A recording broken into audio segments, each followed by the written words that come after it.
Hi hello മൈത്തൂരും മുംബൈയുടെ മറ്റൊരു സ്റ്റോറിയിലേക്ക് എല്ലാവർക്കും സ്വാഗതം. അങ്ങനെ അലീന പോയതിനു ശേഷവും വീണ്ടും ആ വീട്ടിൽ വലിയ വഴക്കാണ്. ഇടയ്ക്കെല്ലാം അലീനയെ പോയി ബാലചന്ദ്രൻ കാണുന്നതും രോഹിത്തിനെയൊക്കെ കൂട്ടി പോകുന്നതെല്ലാം ഒട്ടും വൈജയന്തിക്ക് ഇഷ്ടപ്പെടുന്നില്ല. പിന്നീടൊരിക്കൽ ബബിതയും അതുപോലെ കുളത്തുപുഴയിലേക്ക് പോയി. അതിന് മാത്രം എന്ത് ബന്ധമാ ഇവളുമായിട്ടുള്ളത്? അത് തകർക്കാനായിട്ട് വൈജയന്തി പല കാര്യങ്ങളും ചെയ്തു കൂട്ടുന്നുണ്ട്. ഒടുവിൽ സഹിക്കാനാവാതെ വൈജയന്തി ആ വീട് വിട്ട് വാടക വീട്ടിലേക്ക് താമസം മാറുകയാണ്. ഇനി ഒരു തിരിച്ചു വരവില്ല, ഇനി ബാലചന്ദ്രനുള്ള ഈ വീട്ടിലേക്ക് ഞാൻ വരില്ല എന്ന് ശബ്ദമെടുത്തുകൊണ്ട് കുടുംബ കോടതിയിൽ പോകുന്നുണ്ട്. അങ്ങനെ കോടതിയിൽ വെച്ച് നാട്ടുകാരുടെയും മീഡിയയും എല്ലാത്തിനും മുമ്പിൽ വൈജിയുടെ യഥാർത്ഥ മുഖം വലിച്ചു കീറുമെന്ന് ബാലചന്ദ്രൻ പറയുന്നുണ്ട്. അതില്ലാതാക്കാൻ അലീനയും സ്റ്റാലിനും കുളത്തുപുഴയിൽ നിന്ന് പാലയിൽ വന്ന് ബാലചന്ദ്രനുമായിട്ട് സംസാരിക്കാണ്.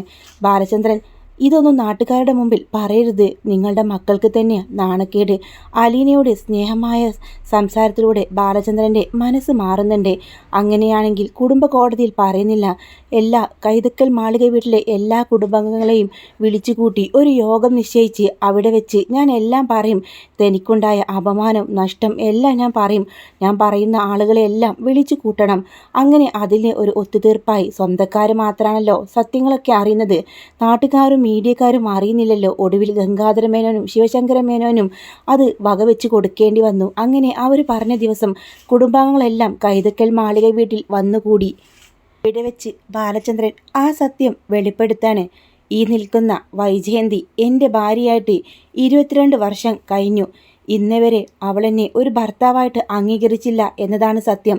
പിന്നെ നിങ്ങൾക്കെങ്ങനെ 3 മക്കളുണ്ടായി എന്ന് ചോദിക്കുന്നവർക്ക് പോലും ഉത്തരം പറയാൻ ബാലചന്ദ്രൻ ആവില്ലായിരുന്നു. അതെ, ഒരു ഭാര്യയുടെ കടമകളെല്ലാം വൈജയന്തി ചെയ്തെങ്കിലും തന്നെ സ്നേഹിച്ചിട്ടില്ല. അവൾ എൻ്റെ ഇഷ്ടത്തിനാണ് ആ വിവാഹം നടന്നത്. അതുകൊണ്ട് തന്നെ എല്ലാം അഡ്ജസ്റ്റ് ചെയ്യുകയായിരുന്നു ബാലചന്ദ്രൻ. 22 വർഷങ്ങൾ ശേഷമാണ് ഇവളുടെ ചതിയും ഇവളുടെ വഞ്ചന നിറഞ്ഞ ആ മുഖം ഞാൻ മനസ്സിലാക്കുന്നത്. 22 വർഷം മുമ്പേ ഇവൾ ഒരാളെ പ്രണയിച്ചു. ആഗ്രയിൽ വെച്ച് ഒരു കുഞ്ഞിന് ഗർഭം ധരിച്ചു. ആരും അറിയാതെ നാട്ടിലെത്തിച്ച് ഇവരെ പ്രസവം നടത്തി. എന്നിട്ട് ഒന്നും അറിയാത്തവരെ പോലെ ഇവളെ എൻ്റെ കയ്യിൽ പിടിച്ച് ഏൽപ്പിച്ചു. ഇവളെൻ്റെ ഭാര്യയാക്കി. ആദ്യ ദിവസം തന്നെ ഇവൾ എന്നോട് പറഞ്ഞത് ആ വിവാഹത്തിന് ഒട്ടും താല്പര്യമില്ലായിരുന്നെന്ന്. ഇവളുടെ ചതിയും വഞ്ചനയും ഇതാണ്. കൈതക്കൽ മാളിക വീട്ടുകാരുടെ അന്തസ്സും അഭിമാനവും അതാണോ? വൈജയന്തി ഇതെല്ലാം കേട്ട് നെട്ടിത്തെറിച്ച് നിൽക്കാണ്. പിന്നീട് ഒരു നിമിഷം പോലും വൈജയന്തി അവിടെ നിന്നില്ല. ബാലചന്ദ്രൻ എല്ലാം മനസ്സിലാക്കി കയറുന്നു. എന്നാൽ ബാലചന്ദ്രൻ ഒരു കാര്യം കൂടെ വൈജയുടെ മുഖത്ത് നോക്കി പറയുന്നുണ്ട്. വൈജയ്, നിന്നോട് എനിക്ക് ഇത്തിരി സിമ്പതി ഉള്ളതുകൊണ്ട് പറയാ. അന്ന് നീ പ്രസവിച്ചു മരിച്ചുപോയെന്ന് നിന്റെ വീട്ടുകാർ പറഞ്ഞ ആ പെൺകുട്ടി നീ മരിച്ചിട്ടില്ല, അവൾ ഇപ്പോഴും ജീവിച്ചിരിപ്പുണ്ട്. വൈജയ്ക്ക് തൻ്റെ കാതുകളിൽ വിശ്വസിക്കാൻ പറ്റില്ലായിരുന്നു. ഭൂമി പുലർന്ന് താഴേക്ക് പോയിരുന്നെങ്കിലെന്ന് വരെ അവൾ ആഗ്രഹിച്ചു. കാറിൻ്റെ കീയുമെടുത്ത് എങ്ങോട്ടുന്നില്ലാതെ വൈജയന്തി പായുമ്പോൾ എല്ലാവരും ആകെ ഭയത്തോടെ നോക്കുക. വൈജയന്തി ദേഷ്യത്തിനും വാശിത്തിലും എന്തെങ്കിലും ചെയ്തു പോയാലോ എന്ന ഭയമായിരുന്നു. എന്നാൽ വൈജയന്തിയുടെ പിന്തുടരാൻ ആർക്കും കഴിഞ്ഞില്ല. വൈജയന്തി നേരെ പോയത് കുളത്തുപുഴയിലുള്ള സ്റ്റാലിൻ ജോസഫിൻ്റെ ബംഗ്ലാവിലേക്കായിരുന്നു. ഒരേ ഒരു ചോദ്യം, നമ്മുടെ മകളാണോ അലീന എന്നൊരു ചോദ്യം മാത്രമേ വൈജയ്ക്ക് ചോദിക്കാനുണ്ടായിരുന്നുള്ളൂ. മണിക്കൂറോളം അവൾ അതിന് സ്തംഭിതയായി നിന്നുപോയി. സ്റ്റാലിൻ്റെ മുഖത്ത് നോക്കി ചോദിക്കുമ്പോൾ സ്റ്റാലിൻ പറയുന്നുണ്ട്, അതെ, അലീന നമ്മുടെ മകളാണ്. 22 വർഷം മുമ്പ് നീ പ്രസവിച്ച നിന്റെ വീട്ടുകാരെല്ലാവരും അനാഥയത്തിലാക്കിയത് അവളെയാണ്. അങ്ങനെ വൈജയ്ക്ക് സകലബോധം നഷ്ടപ്പെടുന്ന പോലെ തോന്നി. വൈജ എങ്ങനെയൊക്കെയോ കാറിൽ കയറി തിരികെ പോയി. ആ സമയം അലീന സങ്കടത്തോടെ അച്ഛനോട് പറയുന്നുണ്ട്, ഞാൻ മകളാണെന്ന് അറിഞ്ഞിട്ടും എൻ്റെ അടുത്ത് പോലും വന്നില്ലല്ലോ അമ്മ എന്ന് പറഞ്ഞ് സങ്കടം പറയാണ്. ആ സമയം തന്നെ സ്റ്റാലിൻ അവൾ ആശ്വസിക്കുന്നുണ്ട്. അവൾക്ക് നിന്റെ മുമ്പിൽ വരാൻ മടിയുണ്ടാവും. ഒരുപാട് ചവിട്ടി തേച്ചതല്ലേ നിന്റെ പേര് പറഞ്ഞ് എന്തെല്ലാം അവൾ കാണിച്ചു കൂട്ടി. അതിൻ്റെ നാണക്കേടും മടിയും അവൾക്കുണ്ടാവും. നീ വിഷമിക്കേണ്ട, നിന്നെ കാണാൻ നിന്റെ അമ്മ വരും എന്ന് പറഞ്ഞവളെ ആശ്വസിപ്പിക്കുന്നുണ്ട്. എന്നാൽ വൈജയന്തി ഏറെ വൈകിട്ടും തിരികെ വരുന്നില്ല. കുട്ടികളെല്ലാവരും ഭയത്തോടെ നിൽക്കുക. ആ ദേഷ്യത്തിലും അപമാനത്തിലും അവൾ എന്തും ചെയ്യും. ഗംഗാധരമേനോൻ ശിവശങ്കരമേനോട് പറയുന്നുണ്ട്. പലയിടങ്ങളിലേക്കായിട്ട് അവൾ ഫോൺ വിളിക്കാണ്. അങ്ങനെ ഇരിക്കുകയാണ് ശാസ്ത്രമംഗലത്തിൽ നിന്ന് ഒരു കോള് വരുന്നത്. വൈജയന്തി ഇവിടെ ഉണ്ടെന്ന് പറഞ്ഞുകൊണ്ട് തന്നെ ഒരുപാട് ബഹളം വെച്ച് ഞങ്ങളാരും അവളെ പറഞ്ഞു വിട്ടില്ല. എന്നാൽ വൈജയന്തി നേരെ പോകുന്നത് ഒരു ആശ്രമത്തിലേക്കാണ്. തനിക്ക് മനസ്സിന് ശാന്തി വേണം. താൻ കേട്ടതും കണ്ടതെല്ലാം സത്യമായിരുന്നില്ല. തൻ്റെ കൂടെയുള്ളവരെല്ലാം വഞ്ചകരായിരുന്നു. തന്നെ ചതിച്ചു. താൻ എന്തിന് ജീവിക്കണം? അങ്ങനെ ഒരു ആശ്രമത്തിൽ ചെന്ന് പെടുന്നുണ്ട്. അവിടുത്തെ ഒരു സന്യാസിനിയായി വൈജയന്തി കഴിഞ്ഞുകൂടാണ്. മക്കളെല്ലാവരും പോയി വിളിച്ചിട്ടും വൈജയന്തി വരാൻ കൂട്ടാക്കിയില്ല. ആദ്യം ശിവശങ്കര മേനോനും അതുപോലെ ഗംഗാധര മേനോനും പോയി വിളിച്ചെങ്കിലും അവൾ വരാൻ കൂട്ടാക്കിയില്ല. ഇനി 4 മക്കളും കൂടെ പോവാം. അലീന നേതൃത്വം വഹിച്ചു. 4 മക്കളെയും കൂട്ടി വൈജയന്തി കാണാൻ പോയെങ്കിലും വൈജയന്തി താൻ വരില്ലെന്ന നിലപാടിൽ തുടർന്നു. അലീനയും വന്നിട്ടുണ്ടെന്ന് പറഞ്ഞിട്ട് പോലും തൻ്റെ മക്കളെ പോലും കാണണ്ടെന്ന് അവൾ അവിടുത്തെ ഗുരുവിനോട് വാശി പിടിക്കുന്നുണ്ടായിരുന്നു.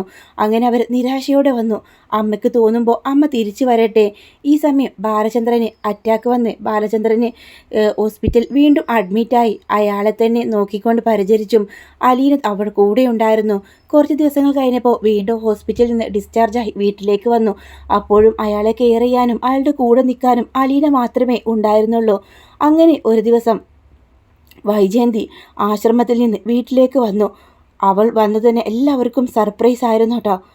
വൈജയന്തി വന്ന വിവരം ബബിത എല്ലാവരെയും വിളിച്ചറിയിക്കുന്നുണ്ട്. അങ്ങനെ എന്തോ തീരുമാനിച്ചുറപ്പിച്ച പോലെയുള്ള വരവായിരുന്നു. ബാലചന്ദ്രൻ്റെ മുഖത്ത് പോലും നോക്കാൻ വയ്യ. രാത്രി ബാലചന്ദ്രൻ ഉറങ്ങുന്ന സമയത്ത് വൈജയന്തി ആ റൂമിലേക്ക് വരുന്നുണ്ട്. വൈജയന്തിയെ വന്നെന്ന് മനസ്സിലാക്കിയ ബാലചന്ദ്രൻ കണ്ണുകൾ അടിച്ച് കിടക്കുക. അയാൾ എപ്പോഴോ മയങ്ങിപ്പോയി. ആ സമയത്താണ് അയാളുടെ കണ്ണിൽ ചൂട് കണ്ണീർ ഒഴുകുന്ന ഒരു ഫീലിംഗ് അയാൾക്ക് തോന്നുന്നുണ്ട്. ആരോ കരഞ്ഞ് മാപ്പ് അപേക്ഷിക്കാണ്. വൈജയന്തി പൊട്ടിക്കരഞ്ഞുകൊണ്ട് കാൽ പിടിച്ച് മാപ്പ് പറയുന്നത്. 22 വർഷം ഞാൻ നിങ്ങളെ സ്നേഹിച്ചിട്ടില്ല, എന്നോട് മാപ്പ്. ഒന്നും മിണ്ടാതെ ബാലചന്ദ്രൻ കണ്ണുകളടച്ച് കിടന്നു. വൈജയന്തി പിറ്റേന്ന് എവിടേക്കോ യാത്രക്കുള്ള ഒരുക്കമാണ്. എവിടേക്കാണ് അമ്മ പോകുന്നത്, എന്തിനാ പോകുന്നതെന്ന് ചോദിക്കുന്നുണ്ട്. എനിക്ക് സ്നേഹനികേതനത്തിൽ പോവണം. അലീനയും രേവതിക്കുട്ടിയും കൂടെ സ്നേഹനികേതനം നടത്തുന്നുണ്ടാവും. എന്നാൽ ബാലചന്ദ്രൻ ഒന്നും മിണ്ടുന്നില്ല. നിന്റെ ഇഷ്ടം പോലെ ഒക്കെ ആവട്ടെ എന്ന് തന്നെയായിരുന്നു ബാലചന്ദ്രൻ്റെയും ഒരു മൗന അനുവാദം. അങ്ങനെ ബാലചന്ദ്രൻ അങ്ങ് ഓഫീസിലേക്ക് പോയ സമയത്ത് വൈജയന്തി ബാലചന്ദ്രനായിട്ട് ഒരു ലെറ്റർ എഴുതിക്കൊണ്ട് ആ റൂമിൽ വെക്കാനായിട്ട് പോകുന്ന സമയത്താണ് അവിടെ മേശപ്പുറത്ത് ഒരു ഡയറി ഇരിക്കുന്നത്. ഒരുപാട് കാലങ്ങൾ പഴക്കമുള്ള ആ ഡയറി കണ്ട വൈജയന്തി അതെടുത്ത് നോക്കുന്നുണ്ട്. മെല്ലെ അതിൻ്റെ താളുകൾ മറിക്കാണ്. ചെറുപ്പത്തിൽ വൈജയുടെ ഫോട്ടോകളായിരുന്നു ഏകയും അവൾ പോലും അറിയാത്ത അത്രയും ചെറുപ്പത്തൊട്ടുള്ള ഫോട്ടോകളെല്ലാം അതിലെല്ലാം ബാലചന്ദ്രൻ്റെ കൈപ്പടമുണ്ട്. ബാലചന്ദ്രൻ തന്നെ എത്രമാത്രം സ്നേഹിച്ചുവെന്ന് ആ സമയത്താണ് വൈജയ്ക്ക് മനസ്സിലാവുന്നത്. ഓരോ താളിലും ഹൃദയം മുറിങ്ങുന്ന വേദനയുള്ള വാക്കുകൾ. വൈജയെ ഒരുപാട് സ്നേഹിച്ചിരുന്നു അദ്ദേഹമെന്ന് അവൾക്ക് മനസ്സിലായി. ഈ സ്നേഹം ഞാൻ അറിയിക്കുന്നു പോലുമില്ല. 22 വർഷം ആയിട്ടും ഞാൻ ആ സ്നേഹം മനസ്സിലാക്കിയില്ലല്ലോ എന്നോർത്ത് ഇങ്ങനെ വിങ്ങിക്കരയാണ്. ഓരോ താളും മറിക്കും തോറും ഹൃദയം പൊട്ടുന്ന പോലെ തോന്നുന്നുണ്ട് വൈജയന്തിക്ക്. അങ്ങനെ വൈജയന്തി അതിലെ ലാസ്റ്റ് പേജ് എടുക്കുമ്പോൾ കണ്ണീരോടെ ബാലചന്ദ്രൻ എഴുതിയിട്ടുണ്ട്. ഞാൻ ഒരു പ്രതിമ പോലെ സൂക്ഷിച്ചവൾ ഒരു ചില്ല് പാത്രം പോലെ വീണുടഞ്ഞു എൻ്റെ മനസ്സിൽ. അവിടെ ശൂന്യതയില്ല. ഞാൻ അവളോട് ക്ഷമിക്കുമായിരുന്നു. ഈ 22 വർഷം അവൾ എൻ്റെ നല്ല ഭാര്യയായി. എന്നെ സ്നേഹിച്ചിരുന്നെങ്കിൽ ഒരിക്കൽ പോലും അവൾ എന്നെ സ്നേഹിച്ചിട്ടില്ല. ഞാൻ മാത്രമേ അവളെ സ്നേഹിച്ചിട്ടുള്ളൂ. എന്നാലും ഞാൻ ക്ഷമിക്കും. എന്നോട് ക്ഷമിക്ക് ബാലേട്ടാ, ഞാനുണ്ടാവും ഇനിയുള്ള കാലം സ്നേഹത്തോടെ എന്നൊരു വാക്ക് പറഞ്ഞിരുന്നെങ്കിൽ എനിക്ക് അവളോട് മാപ്പ് കൊടുക്കാൻ പറ്റിയിരുന്നു. അവളല്ലെങ്കിലും വെറുക്കാനോ ഉപേക്ഷിക്കാനോ എനിക്കാവില്ല. അതിനുള്ള മനസ്സൊന്നും അവൾക്കില്ല. അവളെ ഞാൻ ഒരുപാട് സ്നേഹിക്കുന്നു. ഇപ്പോഴും എനിക്ക് ഒരിക്കൽ സ്നേഹം തിരിച്ചു കിട്ടിയില്ലല്ലോ എന്നൊരു വേദന മാത്രമേ ഉള്ളൂ. അവൾ ഒന്നല്ല, എത്ര കുട്ടികളെ പ്രസവിച്ചാലും അവളെ ഞാൻ ഉപേക്ഷിക്കാനില്ലായിരുന്നു. അവളെ അത്രമാത്രം നെഞ്ചിലേറ്റി സ്നേഹിച്ചതാണ്. ഒരു തെറ്റ് പറ്റിയതിൻ്റെ പേരിൽ അവളെ ഞാൻ ഒരിക്കലും ക്രൂശിക്കില്ല. പക്ഷേ അവൾ എന്നെ സ്നേഹിക്കാൻ തയ്യാറാവണം. ഈ 22 വർഷം കഴിഞ്ഞിട്ട് ഇനി എന്ത് ജീവിതമെന്ന് ഓർക്കുന്നുണ്ടാവും എല്ലാവരും. പക്ഷേ ഈ ബാലചന്ദ്രന് ഒരു ദിവസമെങ്കിലും മനസ്സറിഞ്ഞ് വൈജ തന്നെ സ്നേഹിച്ചിരുന്നെങ്കിൽ എന്നൊരു തോന്നൽ ഇപ്പോഴും എൻ്റെ ഉള്ളിലുണ്ട്. അതുമാത്രം മതി എൻ്റെ ആയുസ് നീട്ടിക്കിട്ടാൻ. അത് വായിച്ചതും അതിങ്ങനെ പൊത്തിപ്പിടിച്ച് പൊട്ടിക്കരയാണ് വൈജയന്തി. ആ ഡയറിയും താൻ കൊണ്ടുവന്നു വെച്ച ആ ലെറ്ററും എവിടെ നിന്ന് എടുത്തുകൊണ്ടാണ് വൈജയന്തി സ്നേഹനികേതനത്തിലേക്ക് പോകുന്നത്. വൈജയന്തി ഒരു ഓട്ടോയിൽ വന്നിറങ്ങുന്ന കാണുമ്പോൾ രേവതിക്കുട്ടി അകത്തേക്ക് ഓടുന്നുണ്ട്. ദേ വൈജയന്തി അമ്മ വന്നിട്ടുണ്ട്. ഓതിക്കുട്ടി ചേനാണ് പറയുന്നത്. അലീന ആ സമയത്ത് സാധനങ്ങൾ വാങ്ങാനായിട്ട് മാർക്കറ്റിൽ പോയതായിരിക്കും. അങ്ങനെ അവിടേക്ക് വന്ന വൈജയന്തി സ്വീകരിക്കുന്നുണ്ട്. അവിടെയെല്ലാം നോക്കുന്നുണ്ട്. ഇവിടെ പുറമെ കണ്ട ശാന്തതയൊന്നും അകത്തില്ലെന്ന് വൈജയന്തി മനസ്സിലാക്കാണ്. ഒരുപാട് രോഗികൾ, അനാഥയായ കുട്ടികൾ, അങ്ങനെ പലരും. അങ്ങനെ വൈജയന്തി അവിടെ ഉണ്ടാവും. കുറച്ച് സമയം കഴിഞ്ഞപ്പോൾ സ്റ്റാലിനും അലീനയും അവിടേക്ക് വരുന്നുണ്ട്. അങ്ങനെ അലീനക്ക് തൻ്റെ അമ്മ വന്നെന്നറിയുമ്പോൾ വല്ലാതെ സന്തോഷം സങ്കടം ഒരുമിച്ച് വരുന്നുണ്ട്. പപ്പ എന്ന് വിളിച്ച് സ്റ്റാലിൻ്റെ അടുത്തേക്ക് വരുമ്പോൾ നിനക്ക് സന്തോഷമായില്ലേ പപ്പ? എനിക്ക് അമ്മ ഇവിടെ വന്നെന്നറിഞ്ഞപ്പോൾ ഒരുപാട് സന്തോഷം. ഇനി മോള് വിഷമിക്കേണ്ട. ആ സമയത്ത് വൈജയന്തി പുറത്ത് നിൽക്കുമ്പോഴാണ് സ്റ്റാലിൻ അവളോട് സംസാരിക്കുന്നത്. സ്റ്റാലിൻ, ലാലിച്ചൻ എന്നോട് ക്ഷമിക്കണം. കുറേ കാലം മനസ്സിൽ വെറുപ്പും ദേഷ്യവും മാത്രമായിരുന്നു. എന്നെ ഉപേക്ഷിച്ച് പോയയാൾ. പിന്നീട് ആ സമയത്തൊക്കെ ഞാൻ ഒരുപാട് 22 വർഷം ഞാൻ ഇയാളെ ശപിക്കുകയും ദേഷ്യത്തോടെ ഓർത്തിട്ടുള്ളൂ. സത്യം എനിക്കറിയില്ലായിരുന്നു. എന്നെ ഒറ്റയ്ക്കിട്ടു പോയി മറ്റൊരു പെണ്ണിൻ്റെ വിവാഹം കഴിച്ചവൻ എന്നായിരുന്നു എൻ്റെ മനസ്സിലെ തെറ്റിദ്ധാരണ. എല്ലാം പിന്നീടാണ് എനിക്ക് മനസ്സിലായത്. അതെല്ലാം കഴിഞ്ഞു പോയതല്ലേ വൈജയെ. ഒരിക്കലും അതൊന്നും നമുക്ക് തിരിച്ചെടുക്കാൻ പറ്റില്ല. പഴയ വൈജയും ലാലിച്ചനാവാൻ നമുക്കാവുമോ? ഇല്ല. അതെല്ലാം എല്ലാവരും തകർത്തെറിഞ്ഞു. നമ്മുടെ വിധി അതായിരുന്നെന്ന് വിചാരിച്ച് നമുക്ക് സമാധാനിക്കാം. അങ്ങനെ അന്ന് രാത്രി അമ്മയും മകളും കിടക്കുമ്പോൾ അന്ന് ആദ്യമായി അലീനയെ കെട്ടിപ്പിടിച്ച് പൊട്ടിക്കരയാണ് വൈജയന്തി. തൻ്റെ മോൾക്ക് ഇത്രയും കാലം നഷ്ടപ്പെടുത്തിയ ആ സ്നേഹം ഒരുമിച്ച് ആ അമ്മ നൽകുകയായിരുന്നു. അലീന ആ നെഞ്ചിലേക്ക് വീണ് അലമുറയിട്ട് കരയുന്നുണ്ടായിരുന്നു. രാത്രിയുടെ തേങ്ങലിൽ ആരും തന്നെ അത് കേട്ടില്ല.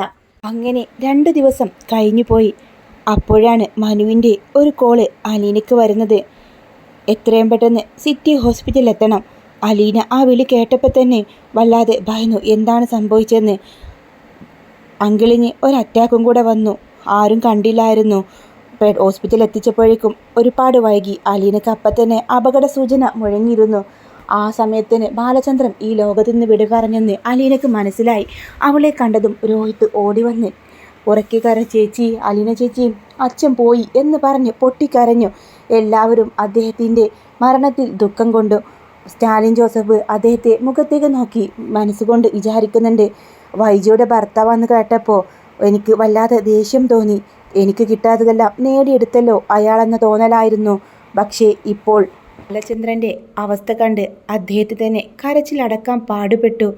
ഒരു തോൽവിയായ മനുഷ്യൻ തൻ്റെ മകളെ ആ മനുഷ്യൻ കാരനാണ് തനിക്ക് തിരികെ ലഭിച്ചതെന്നൊക്കെ ഓർത്ത് സ്റ്റാലിൻ അയാളെ മുഖത്തേക്ക് 2 മിനിറ്റ് നോക്കി നിന്ന് അവിടുന്ന് പോയി. അങ്ങനെ ചടങ്ങുകളെല്ലാം കഴിഞ്ഞതിന് ശേഷമാണ് അലീന അവിടുന്ന് നേരെ പിന്നെ സ്നേഹനികേതനത്തിലേക്ക് പോകാൻ തന്നെ തീരുമാനിച്ചത്.